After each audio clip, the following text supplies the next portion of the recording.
మంచిర్యాల నియోజకవర్గంలో జరిగే అభివృద్ధి పనులు కానివ్వండి, ఇంతకు వాళ్ళు అన్ని పేరు చెప్పారు. నేను కొంత కలిసి ఇప్పుడే కొంత సమయం ఆలస్యమైంది. అభివృద్ధి పనులు కానీ సంక్షేమ పనులు మిగతా ఇప్పుడు ఏదైతే సీఎం రిలీఫ్ ఫండ్ చెక్లు కానివ్వండి, లెటర్ ఆఫ్ క్రెడిట్ అంటే ఎవరికైనా ఇబ్బంది అయినప్పుడు పెద్ద మంచి ఎంత పెద్ద రోగాలు వచ్చినప్పుడు హాస్పిటల్ హాస్పిటల్లో లెటర్ ఆఫ్ క్రెడిట్ అంటే మీరు డబ్బులు కట్టకుండా హాస్పిటల్ చేంజ్ చేసుకొని సరైన వైద్యం చేసి పంపించారు. ఒక మందులు తప్ప మిగతా అన్నీ వచ్చేస్తాయి. అదేవిధంగా షాదీ ముబారక్ మరియు కళ్యాణ లక్ష్మి ఇదివరకు ఇచ్చారు షాదీ ముబారక్ కళ్యాణ లక్ష్మి. కానీ నాకు తెలిసి 500-600 అయినట్టున్నారు.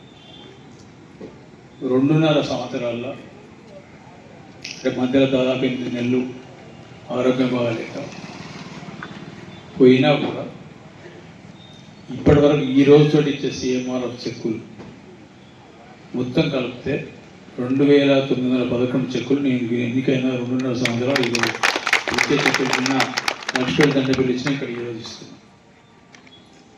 వాటి విలువ డబ్బులు 9,90,00,000 రూపాయల చిల్లర, దాదాపు 10 కోట్ల రూపాయలు సీఎం రిలీఫ్ చెక్కుల ద్వారా ఇవ్వడం జరిగింది. అదేవిధంగా షాదీ ముబారక్ మరియు కళ్యాణ లక్ష్మి తీసుకున్నప్పుడు నేను గెలిచినాక 2.5 సంవత్సరాల్లో 3,085 మందికి షాదీ ముబారక్ కళ్యాణ లక్ష్మి చెక్కులు ఇచ్చి చేయమని చెప్పాను. ఇప్పుడు నేను వాళ్ళ గురించి ఎవరికి ఎక్కువ మాట్లాడదలుచుకోలేదు. గడిచిన ఈ 10 సంవత్సరాల రికార్డు, అంతకుముందు రికార్డులు చూడండి ఎన్ని ఇచ్చిన వాళ్ళు ఇక్కడ నియమించారు. 3,085 కుటుంబాలకు, ఆడపిల్లలకు, పెళ్లి చేసుకున్న బీద వాళ్ళందరూ చేసుకున్న ఇబ్బంది అయి కష్టమైందనే ఆలోచనతో సరే కార్యక్రమం ఎవరు మొదలుపెట్టినా దాన్ని పూర్తిగా మంచిర్యాల ఆడపడుచుల కోసం ఉపయోగపడాలనే ఆలోచనతోటి ఆ కార్యక్రమాన్ని సద్వినియోగం చేసుకొని 3,085 మంది కుటుంబాలకు ఇప్పటివరకు ఇవ్వడం జరిగింది. దాదాపు 30,88,00,000 రూపాయలు ఈ షాదీ ముబారక్ మరియు కళ్యాణ లక్ష్మి రూపాయలు కూడా. ఇక మిగిలింది ఇవాళ ఇక్కడ ఉన్న కార్పొరేటర్లు, మా కాంగ్రెస్ పార్టీ నాయకులు ఉన్న కార్యకర్తలు గుండె మీద చేసుకుని ధైర్యంగా చెప్పాలి.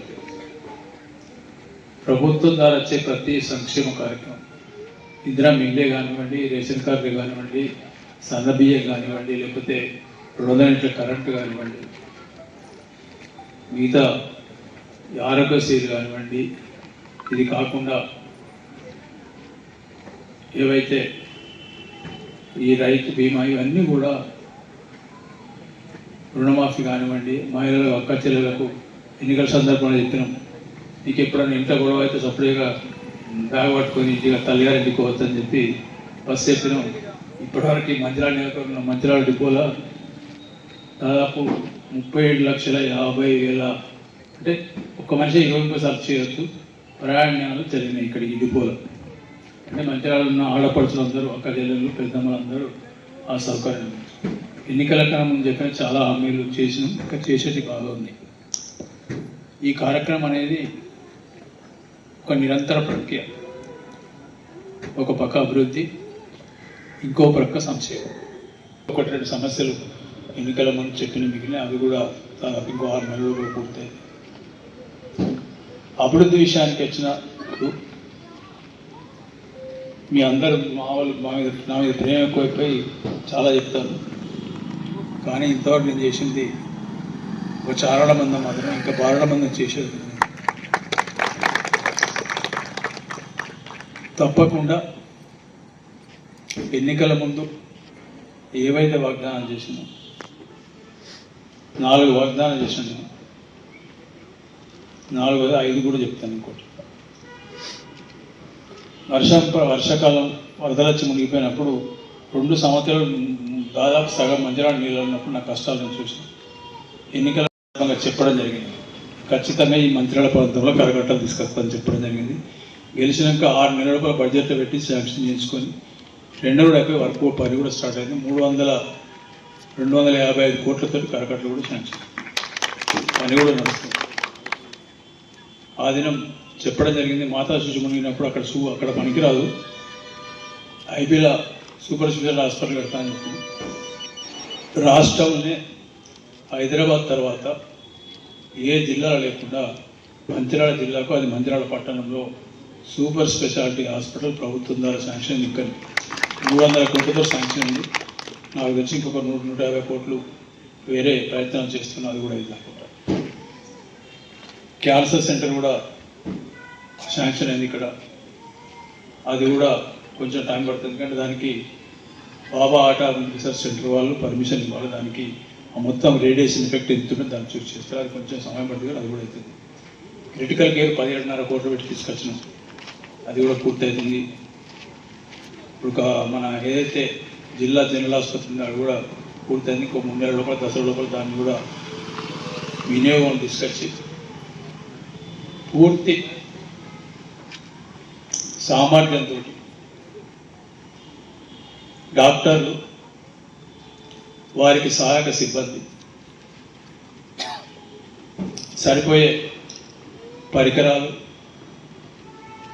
వసతులు కార్పొరేట్ హాస్పిటల్ నీట్గా చేసి మంచిర్యాల ప్రజలకు ఖచ్చితంగా మాకు హైదరాబాద్ కూడా అవసరం లేదు, మాకు హైదరాబాద్ కార్పొరేట్ హాస్పిటల్ యశోదో లేకపోతే ఇంకేదో కిమ్సో నిమ్సో ఇందులో చేసే సౌకర్యాలు ఇక్కడనే ఉంటాయని ఒక నమ్మకాన్ని కలిగించి దానికి వాళ్ళకు ధైర్యంగా మాకు ఇక్కడ హాస్పిటల్ మేము ఎక్కడికి పోవడం అవసరం లేదు ఒక నమ్మకం, ధైర్యం క్రియేట్ చేయడం కోసం ఇవన్నీ చేస్తున్నాం.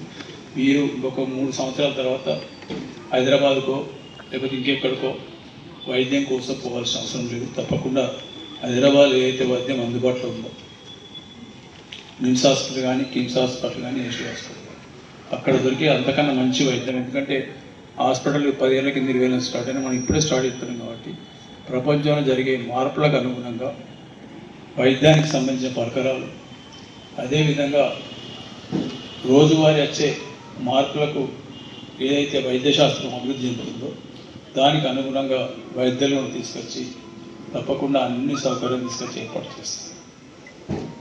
ఇక మిగిలింది బీద వాళ్ళకు సంబంధించిన 2 అవసరాలు అంటే పూర్తి వాళ్ళ నెత్తి మీద ఉన్నాయి కదా, వాళ్ళకు రాత్రి నిద్రపడే 2 సమస్యలు.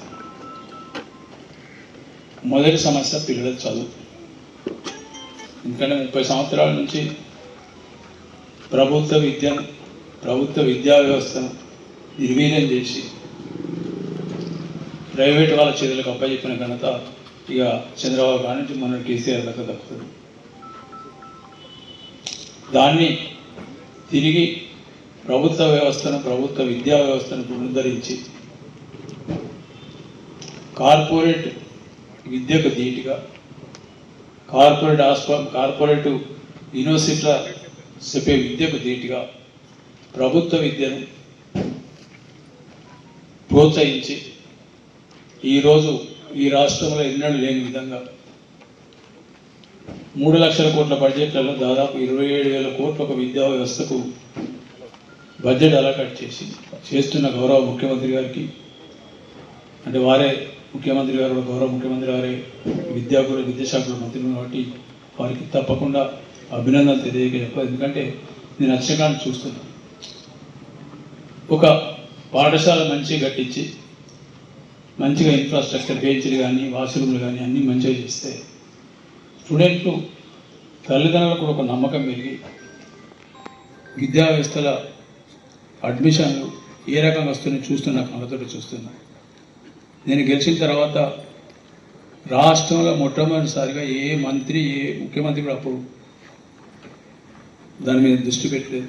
మొట్టమొదటి దృష్టి పెట్టి ఈ గడిచిన 50 సంవత్సరాలు గెలిచిన తర్వాత 15,000 రోజుల లోపలే ఈ నియోజకవర్గంలో 280 స్కూళ్ళ హెడ్ మాస్టర్కు వారం రోజుల ముందు చెప్పి ఈ స్కూల్లో ఏమున్నాయి, కాంపౌండర్ ఉందా, ఫ్యాన్లు ఉన్నాయా, కరెంట్ ఉందా, లేదా గేట్లు ఉన్నాయా, వాష్రూమ్ ఉన్నాయా, అమ్మాయిలకు సపరేట్ ఉన్నాయా, క్లాస్ రూమ్లకు ఉన్నాయా, టీచర్ ఉన్నారా, బెంచ్లు ఉన్నాయా అని రాసుకున్నామని చెప్తే అది తయారు చేసుకొస్తే 45 కోట్లు గెలిచినాక 2 నెలల లోపల ఇచ్చి ఆ వ్యవస్థను ఇంప్రూవ్ చేస్తే నేను మొదటి సంవత్సరం అప్పటికన్నా 4,000 అడ్మిషన్లు ప్రభుత్వ స్కూళ్ళలో పెరిగింది. ఇప్పటివరకు దాదాపు ఇప్పుడు ఇంకా 7,800 పెరిగినాయి. తప్పకుండా నా ఆలోచన ఇంకా బాగా దూరం పోవాలంటే ప్రైవేట్ స్కూల్ మాకు వద్దు, ప్రభుత్వ పాఠశాల ముద్దు అనే విధంగా ఖచ్చితంగా ప్రభుత్వ పాఠశాల విద్యా వ్యవస్థను, అదేవిధంగా ఇంకా మిగిలిన ఇంటర్మీడియట్ కానివ్వండి, లేకపోతే డిగ్రీ కానివ్వండి, ఇంకా మిగతా సంబంధించిన కోర్సులు మెడిసిన్ కానివ్వండి, లేకపోతే పాలిటెక్నిక్ కానీ ఇట్లా ప్రతి కోర్సును ప్రభుత్వ రంగంలో అభివృద్ధి చేసి మంత్రాల ప్రజలకు సంబంధించి మనకు చదువు కోసమో వైద్యం కోసమో వేరే ఎక్కడికి పోకుండా, ఏ ప్రాంతానికి ఏ పట్టణానికో పోకుండా ఇక్కడనే అన్ని వసతులు ఏర్పాటు చేసే విధంగా నా ప్రయత్నం కృషి నా భాగం చేస్తున్నా. తప్పకుండా మీ అందరి ఆశీర్వాదంతో సఫలీకృతమవుతానని నేను